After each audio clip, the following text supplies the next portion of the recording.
Бір бай өлер алдында ұлын шақырып алып, «Ұлым, мен өлген соң жұма сайын қыз алып, қала сайын үй сал. Ас жесең, бал же» деп өсиет айтыпты. Бай дүниеден өтіп, ұлы атасының өсиетін орындай бастайды. Жұма сайын қыз алып, қала сайын үй салады.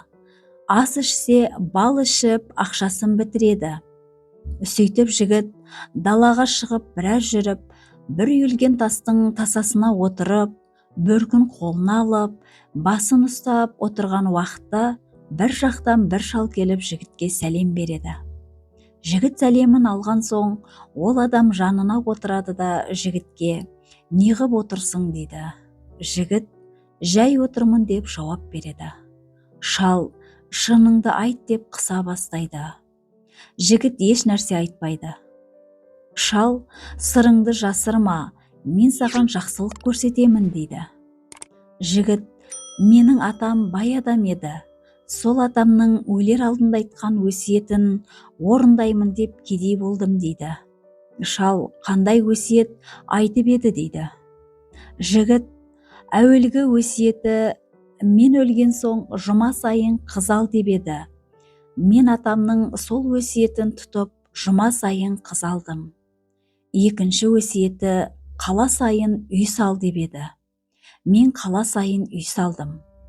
Үшінші өсиеті «Ас ішсең, бал же» деп еді. Мен бұл өсиетін де орындап, әр күні бал жедім. Солай етіп, 3 жылда барлық ақшам таусылды дейді. Шал тұрып жігітке «Сен атаңның өсиетін ұқпаған екенсің. Өйткені атаңның жұма сайын қыз ал дегені, әйеліңмен сыйлас бол, қадіріңді кетірме, сонда ғана ғұмыр бойы тату-тәтті өмір сүресің дегені. Қала сайын үй сал дегені, қала сайын достарың болсын, барғанда түсетін дегені еді.